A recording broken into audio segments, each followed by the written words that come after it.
Perkenalkan, saya Lohtiara Ayu Pratiwi. Saya dari PBI semester 4. NIM saya 0201122. Baik, saya hari ini akan memaparkan dari soal-soal terkait soal-soal yang sudah diberikan oleh Miss Mi. Jadi yang pertama soalnya ada apa sih yang saya ketahui ya tentang kurikulum. Nah, yang saya ketahui tentang kurikulum itu adalah sebuah seperangkat atau rencana pembelajaran yang mana rencana pembelajaran ini menjadi pedoman dari para pengajar yang tujuannya untuk mendapat pembelajaran yang baik dan terstruktur. Nah, dalam aktivitas belajar tanpa adanya kurikulum ya, mungkin sistem pendidikan di Indonesia akan kurang beraturan dan tidak terstruktur. Nah, maka dari itu dibentuklah kurikulum karena perkembangan zaman pastinya sistem pendidikan juga pastinya akan berubah. Nah, maka dari itu dibentuklah kurikulum yang mana kurikulum ini adalah menjadi pedoman untuk sistem pendidikan di Indonesia agar aktivitas belajar di Indonesia lebih terstruktur, teratur, dan sesuai dengan rencana. Itu yang saya ketahui tentang kurikulum. Nomor 2, mengapa pendidikan perlu menerapkan kurikulum merdeka? Oke, jadi menurut saya sangat penting ya untuk menerapkan kurikulum merdeka karena saya sebagai peserta didik bisa mendapatkan hak pembelajaran khususnya ini ya di bidang minat dan juga dalam mengembangkan keterampilan gitu. Jadi saya juga merasa sebagai peserta didik pembelajaran dalam sistem kurikulum merdeka ini lebih fleksibel seperti itu. Jadi itu menurut pendapat saya mengapa kurikulum merdeka ini sangat penting untuk diterapkan. Oke, untuk jawaban terkait soal nomor 3, saya pernah pelajari sebelumnya ya bahwa ada 2 tujuan utama yang mendasari kebijakan ini. Nah, pertama itu pemerintah dalam hal ini Kemendikbudristek ingin menegaskan bahwa sekolah memiliki kewenangan dan tanggung jawab untuk mengembangkan kurikulum yang sesuai kebutuhan dan konteks masing-masing sekolah. Dan yang kedua, dengan kebijakan opsi kurikulum ini, harapannya proses perubahan kurikulum nasional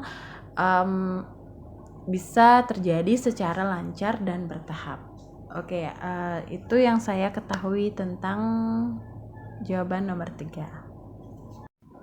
Oke, soal untuk nomor 4, apakah ada kriteria pada setiap masing-masing sekolah untuk menerapkan kurikulum merdeka? Oke, jadi yang saya ketahui pemerintah tidak menetapkan kriteria pada setiap sekolah untuk menerapkan kurikulum merdeka ini. Namun kurikulum merdeka ini bisa diterapkan bagi setiap sekolah yang pastinya berminat untuk menerapkan kurikulum merdeka untuk memperbaiki pembelajaran. Ya, itulah pendapat saya terkait kriteria pada masing-masing sekolah untuk menerapkan kurikulum merdeka.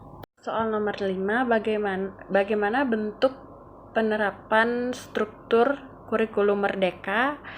Oke, saya akan sedikit menjelaskan dan sedikit memberikan contoh terkait jawaban dari soal tersebut. Nah, jadi struktur kurikulum ini dibagi menjadi 2 kegiatan. Nah, contohnya struktur kurikulum SMA ya. Dibagi menjadi 2 pembelajaran utama, yaitu pembelajaran reguler dan rutin yang merupakan kegiatan intrakurikuler dan proyek penguatan profil pelajar Pancasila.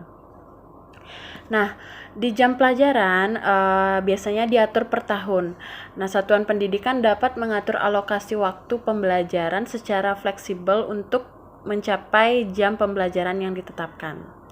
Nah, terus ada juga pendekatan pembelajaran.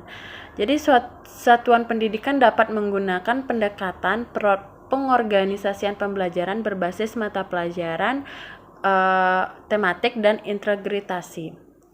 Dan juga dalam perubahan terkait mata pelajaran Yang pertama, mata pelajaran IPA dan IPS untuk kelas 10 misalnya, itu belum dipisah menjadi mata pelajaran yang lebih spesifik. Nah, yang kedua juga ada satuan pendidikan atau murid yang dapat memilihnya 1 sampai 5 mata pelajaran seni dan prakarya, misalnya seni musik, seni rupa, seni teater, seni tari, dan prakarya. Nah, di kelas 10 itu biasanya murid mempelajari mata pelajaran umum dan belum ada mata pelajaran pilihan. Nah, bila murid memilih mata pelajaran sesuai minat di kelas 11 dan 12, jadi sesuai dengan kelompok mata pelajaran yang tersedia. Oke, itu sih yang saya ketahui ya tentang bentuk struktur kurikulum merdeka di SMA, seperti itu. Oke, terima kasih teman-teman dan Miss Mei atas soal yang sudah diberikan. Saya sudah sedikit memaparkan terkait pendapat saya. Bila ada salah-salah kata, mohon maaf, dan saya akhiri dengan Paramasanti. Om Santi Santi Santi Om. Terima kasih.